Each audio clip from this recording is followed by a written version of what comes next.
Is the Honorable, so I should say it's my honor to bring up John Carlin. We should tell you that John is the Assistant Attorney General for National Security. He serves as the Department of Justice's top national security attorney. He's been involved in prosecuting the Boston Marathon bombings. Most recently was involved in the Sony Entertainment hack investigation. He knows more about the world of hacking and cybersecurity. Hi, you sat down before I even got to say hello. It's very nice to see you. Thank you for coming in. And just real quick, because I know there are folks who are standing. There are still some seats. If you can try to filter in, that would be great, just to get everybody down. Again, we do want to make this as interactive as possible. And I should say, by the way, that following John, Nico Sell, who is a white hat hacker and the creator of one of the creators of DEF CON, is going to get up here, and we are going to have an interesting dialogue and discussion, so you can help set that up as well. Help us just with this. We talked to Ginny earlier at IBM about cybersecurity. We talked about China.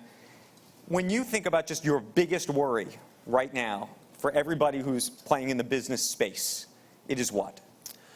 Well, I'll put it in, I'll answer it with multiple worries, because I have multiple worries in this space. One, in terms of, I worry about nation states and terrorists primarily as head of National Security Division.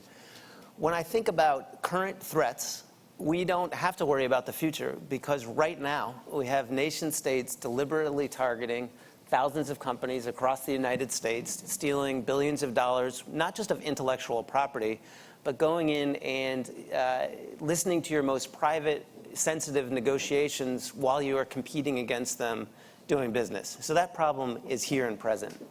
Secondly, worry about the large-scale destructive attack that causes loss of life. So lower probability, high consequence. Nation states, sophisticated nation states already have the capability. Terrorist groups want it. They've announced their intent, and now they're actively seeking to develop the capability. When they get that capability, they will use it. They're not going to be deterred the way a nation state might be. And we've been talking, in many of these instances, we've talked about the possibility of a nation state destructive attack for years. And now we've seen it, and we'll talk about that, I know, a little bit more. But we've seen it by Iranian-affiliated actors. We've seen the North Koreans use it, and we haven't seen it of the scale we know is possible. What we just saw for the first time 2 weeks ago was a terrorist group. We brought the first case against a terrorist group, against a hacker. And what this hacker did, I want to think about this as those of you who invest or have businesses. From the point of view of the victim United States company, what they saw was an intruder enter into their system, steal personal identifiable information, just like so many crooks do, and do it at a relatively low scale. So they stole about 100,000 personally identifiable information. Then when they tried to kick this guy off their system, he said, if you kick me off your system, I'll release it. And he did what so many other crooks do as well, which is he blackmailed them. He said, give me 500 bucks over Bitcoin. This looks like a small-scale nuisance problem. What the company did in that case that was right is work with law enforcement. But many companies don't and choose not to. What they would not have known is that on the other end of this transaction, what this guy was actually doing, and these are allegations, he's charged and has not been convicted yet. But what this guy was doing was, on the other end of that, he was giving that 100,000 personally identifiable information to a terrorist group, to the Islamic State in the Levant, and to individuals located in Raqqa, Syria. They were then culling through that information to pick out military members and their families, and then they were posting that online with a call to kill them. If they hadn't cooperated, they wouldn't have known that they'd been hacked by a terrorist, and that was the use of the information. Because they did, we were able to catch Fauzi with the cooperation of the Malaysians. But he demonstrates the new world we're living in, and it's a hard one for law enforcement and intelligence, and it can't be solved without working with the private sector. This guy was a guy from Kosovo who was an extremist there, who then goes to Malaysia. While in Malaysia, he hacks into a US company. He steals the data and gives it to a British guy, Junaid Hussain, who's living in Raqqa, Syria. And Junaid Hussain was ultimately, he was killed in a Department of Defense strike. If we're going to combat that world, it's going to take using all of the tools of national power, including working with partner nations, but it's also going to take working with the private sector. So here I am talking about Sony, and before we're talking to Ginny about China and whether they're safe or not. This is a whole other story we're talking about. Are you I mean, it sounds like we should be worried more about this than even the other issues at this point? Well, I think in terms of tackling them, it's many of the same approaches to tackle them. But yes, I worry about them more because ultimately they're not deterrable, and these are individuals who right now are using as a day-to-day political tool the rape of women. They're selling women and children into slavery. They're burning people alive. They're beheading people and using it as propaganda videos. They're killing innocent civilians, Muslim and non-Muslim alike. So the idea of a group like this that wants to develop the capability to do as destructive a cyber attack, and I don't have to guess what their intention are. Zawahiri, the head of al-Qaeda, put it out in a video several years ago saying he wants to cause as much destruction, called on jihadists across the world. So right now we're playing catch-up with crooks and nation-states stealing information, but we have to hurry up before the groups that really want to use it for just purely destructive technique develop the capability. And is that what should we be worried? I guess what I'm trying to ask is, should we be worried more about that, which sounds like a real possibility, than we should be worried about somebody hacking our bank account or our credit card or Target or Sony or whatever? Yes, but it can be this is the blended nature of Right. the threat. So it can be the same tool, a botnet, to use an example. There's a big botnet case called Game Over Zeus. A botnet is comprised of hundreds of thousands of compromised computers. And the hackers get in, they put malware into the computers, and then they use them sometimes for things like pushing ads that you don't want, right? Sometimes, as we've seen with these criminal groups, Game Over Zeus, they use these compromised computers in order to extort money from individuals. They'd encrypt your files, and then they'd say, and many businesses are being hit with this day in, day out right now, if you want to see your data again, pay me X amount of money, and many companies pay. So that's why we need to worry about it from criminal You said groups. many companies Yeah, pay. they Are there a do. lot of publicly traded big companies that we know about you think that secretly are paying right now? Yes. I think there are companies. Do you want to mention their names? I won't do that, but I'll say that if it's not a designated terrorist group, it might not be illegal to make the payment to get your data back. But to your question, Andrew, as to why we need to worry about both or more about, if the terrorist group gets the botnet, they're not going to ask for $10 to get your data back. They're just going to cause as much damage as they can with that tool, that weapon, essentially, of a cyber mass destruction, the huge botnet. They're going to use it to cause as much destruction as they can. We're already, we've been familiar with this approach because we're trying to keep other weapons of mass destruction out of the hands of terrorists for years. And we're very good and sophisticated at doing it when it comes to nuclear weapons, bio, and chemical. We're behind when it comes to cyber, and we need to catch up. I'm worried my next questions are going to be mundane. I was going to ask you how much we're supposed to worry about China from an intellectual property standpoint, and whether Ginny Rometty, who said that she's very happy to share her source code, should be doing that. Mm-hmm. Maybe I'm asking the completely wrong question at this point. Well, I mean, look, we changed, when you think about it, what is it, 25, 30 years ago, everything that we valued was an analog space. And we had a huge societal investment, and the U.S. has done it the fastest, of now 97, 98% of what we value is in digital space. So from my world of doing enforcement, that means all the problems that we used to have in the analog world are in the digital. So you got to worry about crooks. Right. You got to worry about nation states and terrorists. So I do think intellectual property is a serious issue. Then I will ask the question.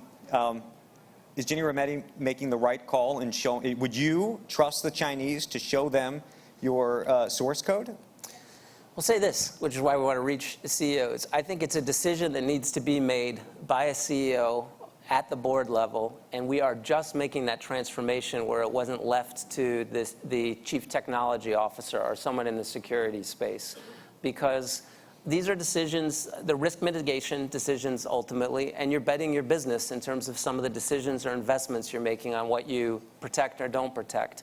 And right now, I still think we're in the place where, because they're not properly informed and thinking of it as a risk mitigation problem, just like you do with many other risk mitigation problems, that we're routinely making the wrong decisions in terms of valuing what our business needs most.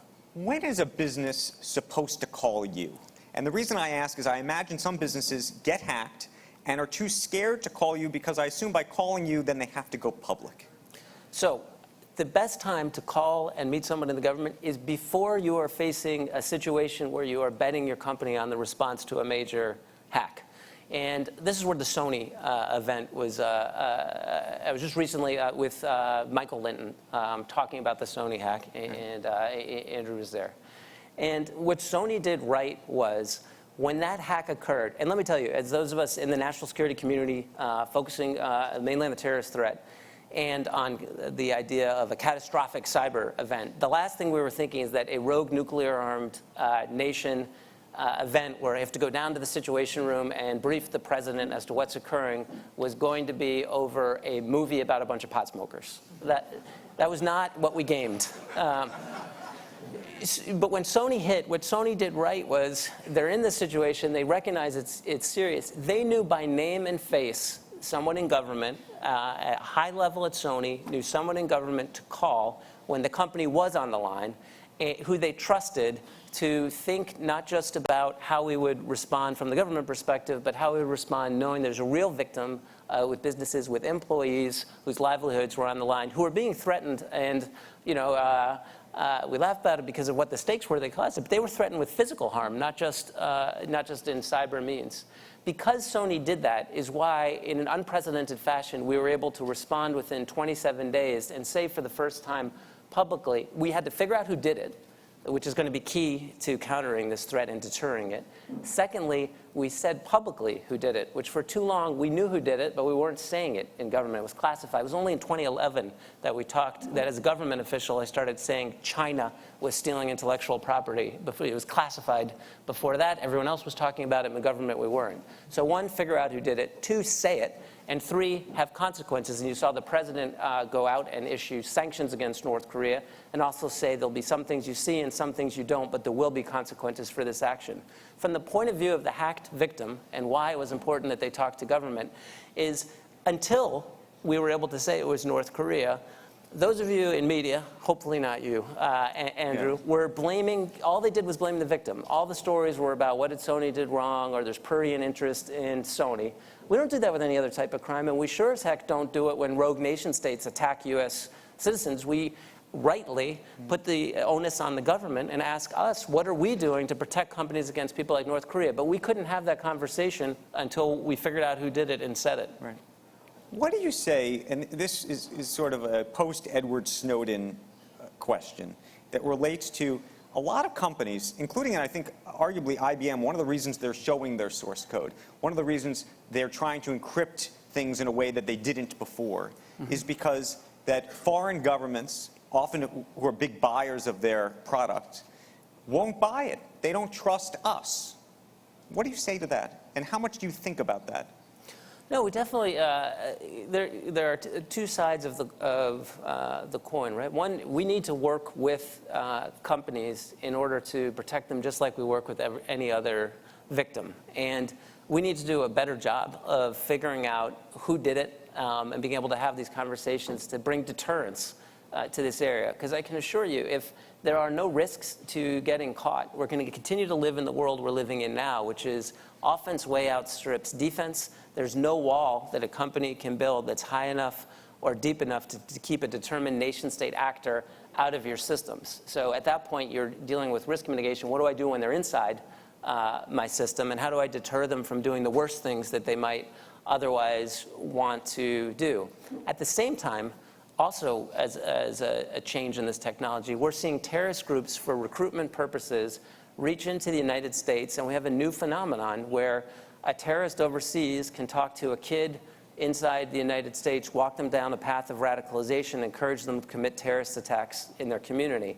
And I'm seeing the real impact of this change in strategy by terrorist groups. In the last 18 months, we've brought over 70 cases against would-be terrorists in the United States who either wanted to go join ISIL to commit horrific acts overseas, or, as we've seen over the past year, once the terrorist groups started calling on them to commit attacks here inside the U.S., we've seen over 10 cases of people wanting to kill people here. How are they doing this?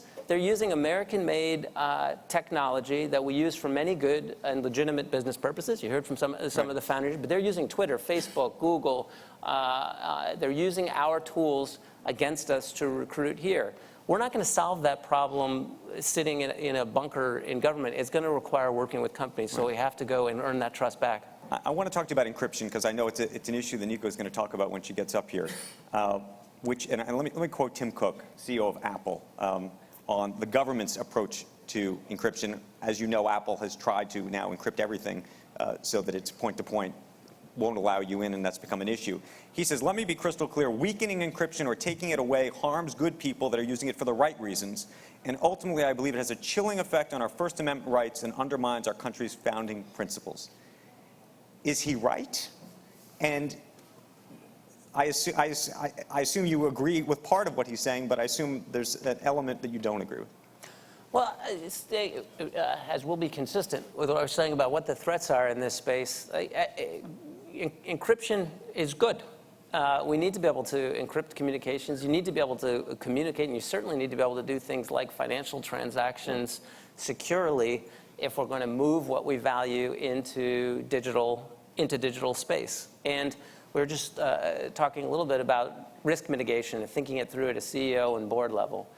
Right now, for many, many businesses across the United States, you need to keep your information as safe as possible from bad guys, whether they're terrorists or spies. And at the same time, you need to be able to access it in a way where you get the benefit of its efficiencies. And so we need people to innovate in this space so that you can do both. I think sometimes the... but you need a back door? No, see, the back door... this is where I think the dialogue has gone off. There's a backdoor, like the idea that there should be some secret flaw in the encryption so that it could be accessed by someone, some type of a spy without you knowing it. And no, we're not saying that you need a backdoor. I think the debate you're referring to is, do you need a front door? In other words, as a business right now, there's going to be information you want it to be as secure as possible, but you also want to be able to get access to it. And so there are companies right now, and if you're an investor, you should think of investing them, who can give you the best technology on an internet that was designed not to be secure, who can allow you to keep what you need to be secure, at the same time allow you to access it when you need it. What we're saying is, when there's a court order, in other words, when you get a probable cause order, go to a federal judge, the judge issues a search warrant, the same authority that would allow someone to break into a bad guy's house and search through their personal belongings. If you serve that search warrant on a company, should the company be able to provide a response to the search warrant? Not that the government can independently access it, but respond to the court order. And what's happening now is some companies are saying, we recognize the legality, but we're technically incapable. And so that's something that it may be something we innovate our way out of. And this is this idea of what's called bring your own key, or right? I mean, that's the other thing that's going on, which is Microsoft and others are saying, you know what, we're going to give, instead of going and subpoenaing Google or Microsoft, you actually have to go and find the customer.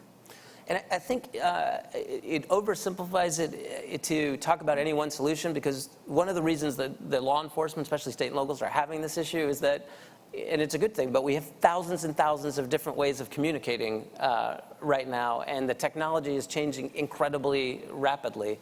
There's not one problem, and there's also not going to be one solution that magically allows all court orders to be accessed while all of your information is safe. But I do think it's a huge area for those who are in the investment space, where businesses are going to need this, government needs it for its communications, and it's not just the U.S. I get pounded upon by my colleagues who are ministers of interior from our closest Western European allies who are facing the same terrorist companies. And they're doubly frustrated because not only do they not have access to the information, it's an American company who has information about crimes occurring entirely in the UK or France or Canada or Australia, and we're telling them there's no way they can exercise their own legal system. So we're going to keep being under pressure to have some type of solution to this. Okay, final question. I'm double authenticated on Google. Am I okay? Why don't we save that one for Nico? No, but really, no, well, we'll ask her, but I'm curious, as somebody who's in this business, do you use Google? What do you do for your email? Besides your government email? Yeah. Unless you have your own server. What I'll say is, What I'll say is this, that there is no, I am quite confident if a nation state wanted to access what I keep on an internet-connected system, they can. So if you really don't want it to be able to be accessed, you have to either do what the government does, which has the top secret systems that are not connected to the internet, or what Michael Linton talked about is they're doing a lot more by fax now at Sony. I mean, until someone develops a better technical solution right now, if it's on the internet, an internet-connected computer, it's not 100% safe. The Honorable John Carlin, it's an honor. Thank you. You. Appreciate it very, very much.